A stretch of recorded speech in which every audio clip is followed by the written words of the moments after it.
আচ্ছা ভাই, আপনাদের এই ফোনটা কি সমস্যা ছিল? পাওয়ার আইসি আর ওই যে নেটওয়ার্ক আইসিতে সমস্যা। আচ্ছা, এটা কি আমরা পাওয়ার আইসি পাইছি? পাওয়ার আইসি আছে, সিপিইউ পাওয়ার আইসি, সিপিইউ স্টোরেজ, সিপিইউ সবকিছু সিপিইউ, তাই না? এখন বিষয়টা হলো এই ফোনটা কোথায় দিয়েছিলেন, মানে আগে কাজ করাইছে তাই না?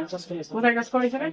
আশেপাশে আচ্ছা, মূলত আমরা এই ছোট কাগজ সিস্টেমের একটা ধরি না, তবে আমাদের স্টুডেন্ট আপনার যখন নাকি নিচে দোকানে দিচ্ছিলেন তখন কি সমস্যা ছিল? তখন আপনার সমস্যা ছিল যে নেট আইসিতে সমস্যা ছিল। ওনারা বলছিলাম যে নেট আইসির একটাতে আরেকটা চেঞ্জ করে দেওয়ার জন্য। আচ্ছা, নিচে ওই সময় রানিং ছিল তাই না? ওই সময় লাইন ছিল একটা ফোন আসলে পুরো মিউজিক ছোটখাটো মোবাইলে তোমার কাজ করে এখন হয় না, আগে বলতো। আর বিশেষ করে এই ফোনটা দিচ্ছিল অন্য দোকানে দিচ্ছিল, সেই সমস্যা ছিল শুধু নেটওয়ার্ক আসতো না, তারপরে যে কোনো প্রকারে ক্রিস্টালের কাজ করছে, কাজ করার পরে এটা ডেট হয়ে এসেছে। এখন ক্রিস্টাল কি জিনিস সেই জিনিস আমরা যারা বেকার আছি তারা অবশ্য বুঝি। তো বিষয়টা হলো এই যে ক্রিস্টাল চেঞ্জ করতে গিয়ে সে ডেটের সিপিইউ মধ্যে ওভারহিট গেছে তাই না? ওভারহিট হওয়ার পরে এটা সেটা ডেট হয়ে গেছে। তো এখন বিষয়টা হলো এই ওভারহিট রিকভারি করছে আমার স্টুডেন্ট টপু। টপু এটা কি কাজ করছো? সিপিইউ কাজ করছো। প্রথম সিপিইউ লাগাইছো, সেট রানিং হয়েছে, কিন্তু সিম আসে না। সিম ডিসকানেক্ট ছিল, সিম লাগানোর পর ডিসকানেক্ট হয়। তারপরে যখন গিয়ে আবার রিকল করা হয়েছে তখন লাগানোর পরে এখন আলহামদুলিল্লাহ সাকসেস। মডেল কি না? ব্লু মিউজিক B310E, এটা মডেল B310E। আচ্ছা, আমরা তো এই সিম লাগাইছি, আমরা ক্রিস্টালও চেঞ্জ করছি, সিপিইউ রিকল করা হয়েছে। এখন আমরা নেটওয়ার্কটা দেখি কি অবস্থা, তাই না? নেটওয়ার্কটা মানে কি অবস্থা? সিম লাগাইছো? সিম লাগানো আছে। এখন আমরা সিস্টেম অন করি, দেখি একটু সামনে আসো। এটা B310E। এখন আমরা দেখবো নেটওয়ার্কটা ঠিক আছে কিনা, তাই না? কারণ এই সমস্যাগুলা অধিকাংশ মেকাররা যখন নাকি একটা সেফটি জনিত কাজ না করে সেই ক্ষেত্রে এই সমস্যাটা হওয়ার সম্ভাবনা বেশি থাকে। এটা কিন্তু এই যে লেখা আসছে, এই যে আমাদের নেটওয়ার্ক ওকে, তাই না?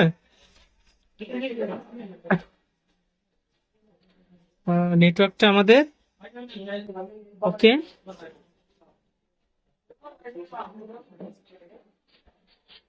ঠিক আছে, তাহলে আমাদের বাটন গুলো সব প্রপারলি কাজ করে কিনা এটা আমাদের দেখতে হবে, ঠিক আছে?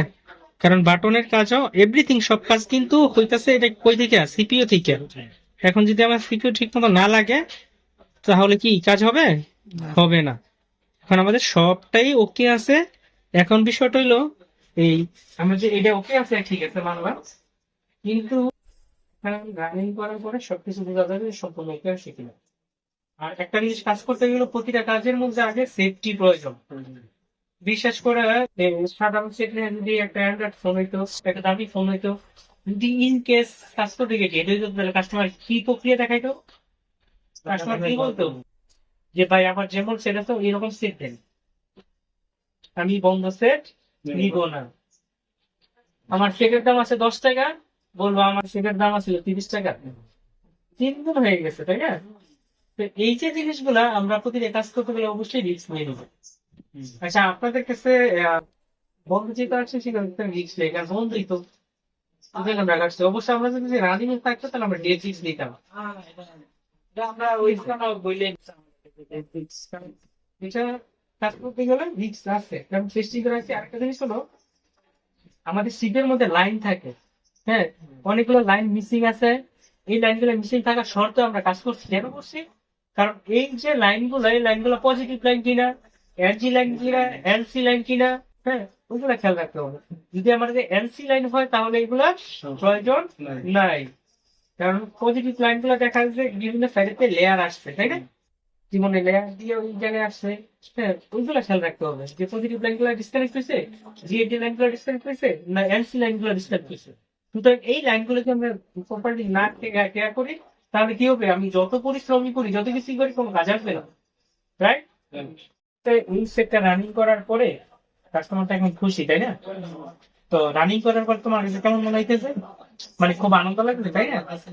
আমরা প্রতিটা যখন নাকি টেকনিশিয়ান একটা কাজের পরে লাগিয়ে থাকি অনেক সময় দেখা গেছে লং টাইম সময় লেগে গেছে সেক্ষেত্রে সময় লাগার পরে যদি যখন নাকি সাকসেস হওয়া যায় তখন নিজের খুব যতটা কষ্ট করছি সব কষ্ট দূর হয়ে যায় এবং অনেকটা